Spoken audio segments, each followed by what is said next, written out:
In summary, Mr. President, let me read the summary of charges and laws in my complaint violated by the Senate President. To the charge of conflict of interest, laws violated Article 6, Section 14 of the Constitution prohibiting any senator from directly or indirectly being interested financially in any government contract during his term of office. Article 6, Section 12 of the Constitution requiring all members of Congress to notify the House concerned of a potential conflict of interest that may arise from the filing of a proposed legislation. Article 7A, Code of Conduct and Ethical Standards of Public Officials and Employees, prohibits public officials from having any financial or material interest in any transaction requiring the approval of their office. Acts in violation of the law. Senate President Villar caused the C5 road extension to be diverted to deliberately pass through the properties owned by the Villar corporations. Evidence, DPWH Project Profile 2005. Number 2, at least 12 properties owned by Villar's corporations with an aggregate area of more than 2 hectares were, as a consequence of the road diversion, bought by the government as roads right-of-way. Evidence, DPWH list of affected lots. Number 3, Villar exerted undue influence in order for the Philippine government to buy the rights-of-way from other lot owners in the project in which he himself was the proponent, thereby giving his own corporations undue advantage. Evidence, DPWH Project Profile, which stated, the city government of Las Piñas, together with the staff from the office of the proponents, and enlisted in proponents were Senator Villar and Congressman Cynthia Villar, have negotiated the lot owners affected by the road right-of-way. Sila nang nagpo-propose, Senate staff pa ang ginagamit sa pag-negotiate ng business. Number 4, as a result of the undue advantage, Villar's land holdings were bought by government at grossly overpriced amounts. For instance, a parcel of Brittany Corporation, a corporation controlled by Villar, was bought at 15,000 per square meter, while the adjacent property owned by the Plaza family was bought only for 4,000 square meters, 4,000 pesos per square meters, as confirmed to us by Congressman Plaza, who was here earlier. The evidence is the deed of sale of Brittany and the Republic of the Philippines, deed of sale of Plaza and the Republic of the Philippines, BIR zonal valuation, and tax declarations.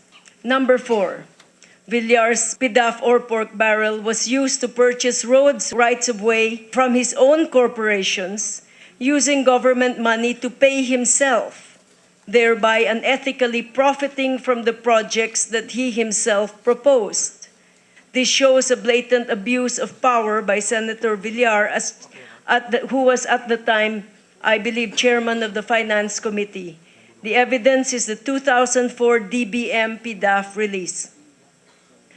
Villar secretly connived with the Masayito Development Corporation in 2004 to grossly overprice the sale of Masayito's property to the government for right-of-way in the amount, and this is adjacent to the Plaza property, of a staggering 30,000 pesos per square meter.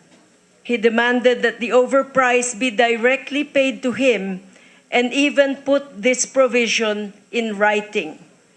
In the Memorandum of Agreement between Villar's company, Adelpha Properties Inc. and Masayito, it provided that the expropriation proceeds go directly to Adelpha Properties.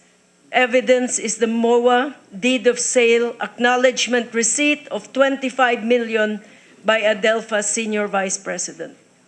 Number 6, Villar, as a senator and public official, never even bothered to notify the Senate of the possible conflicts of interest in the projects proposed by him using government funds to further enhance his business.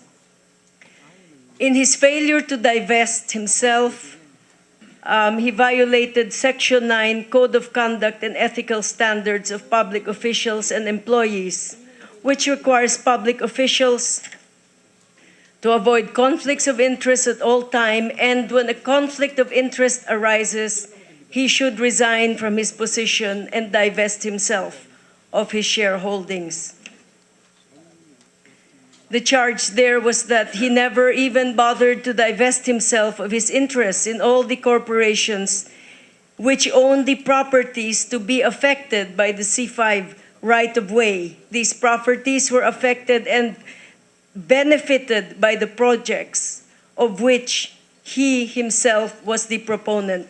In Villar's case, divestment was necessary because his businesses were dependent mostly on government funds, largesse, and support, thereby creating a massive conflict of interest. The evidence is the general information sheets of corporations owned by Senator Villar. On another category of charges, malicious, deliberate, and fraudulent double insertion. Villar inserted the additional 200 million, knowing fully well that DPWH already included the first 200 million for the same project, based on the 2008 GAB. After the hearing on 29 September, the chairman of the Finance Committee acknowledged, as will be shown in the transcripts, that it was Senator Villar who requested the insertion. The evidence is the 2008 GAB, 2008 GAA, media statements of Senators Enrile and Villar, and transcript of the Finance Committee hearing. The second charge would be that Senate President Villar knowingly inserted the additional 200 million maliciously and deliberately, knowing that he himself would approve its release. During the Finance Committee hearing on 29 September 2008, Secretary Andaya admitted that only Villar, as the proponent of the insertion, could request for the release of the 200 million. Evidence is the transcript of the Finance Committee hearing.